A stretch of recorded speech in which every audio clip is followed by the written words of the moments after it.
बुलावा, मुझे यकीन है कि मुझे बुलावा, बड़ी उम्मीद है सरकार कदमों में बुलाएंगे और करम की जब नजर होगी मदीने, मुझे यकीन है कि मुझे बुलावा।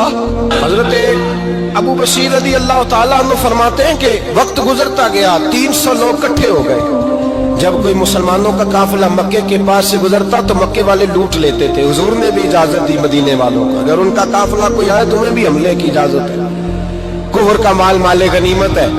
हजरत अबू बशीर कहते हैं जब भी हमारे करीब से वो रास्ता था शाम की तरफ जाने का, जब भी काफिर गुजरते हम उनके काफिले पकड़ लेते, लूटते, हम भी उनको उस तरह की सजा देते जो मुसलमानों को देते थे।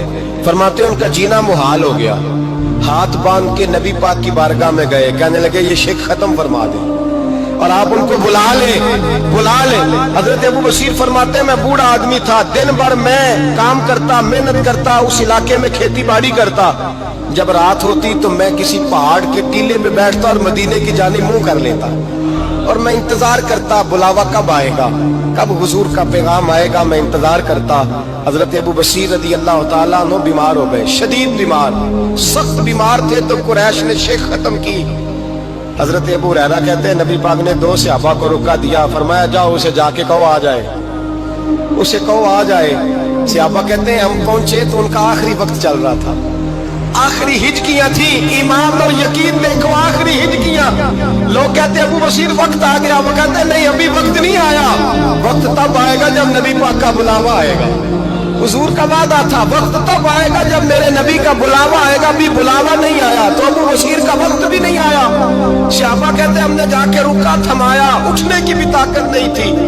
जब हुजूर का रुका लिया ना तो दोनों यूं मुट्ठियां बंद कर ली, गोया झूम झूम के नारे लगाने लगे आओ देखो मेरे नबी के वादे कितने सच्चे हैं, आओ देखो हुजूर के वादे। चूमते हुजूर का नामा सर पे रखते, सीने से लगाते और कहते फिर बुलंद आवाज से कलमा पढ़ने लगे।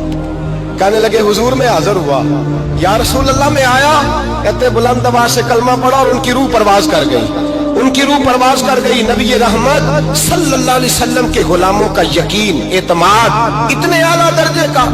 कमजोर मुसलमान, दाएं बाएं देखता मुसलमान, कुफर के वादों पर एतबार करता, यहूदी ईसाई और सिख के वादों पर एतबार करता, दुनियादार ठाकुर चोर के वादों पर एतबार करता, ये रब करीम के वादे पर एतबार नहीं करता, ये अल्लाह रसूल के साथ अपनी तवज्जो को मबजूल नहीं करता। मेरे रसूल करीम सैयद आलम सल्लल्लाहु अलैहि वसल्लम के गुलामों ने एतमाद करके, यकीन करके हमें बतलाया है कि जब तेरे पास यकीन की दौलत होती है फिर तो दुनिया का ताकतवर आदमी होता है। जब तेरे पास ईमान की कुव्वत होती है तो दुनिया का सबसे मजबूत शख्स होता है। अपने आप को मजबूत करें, अपने अंदर ईमान की तवानाई पैदा करें। ये झूठे वादों पर, झूठी तसल्लियों पे अपने आप को जिंदा ना रखें, ना देखें दाएं बाएं क्या हो रहा है, तवज्जो सीधी अल्लाह रसूल की जानिब रखें, मजबूत ईमान पैदा करें, तगड़ा।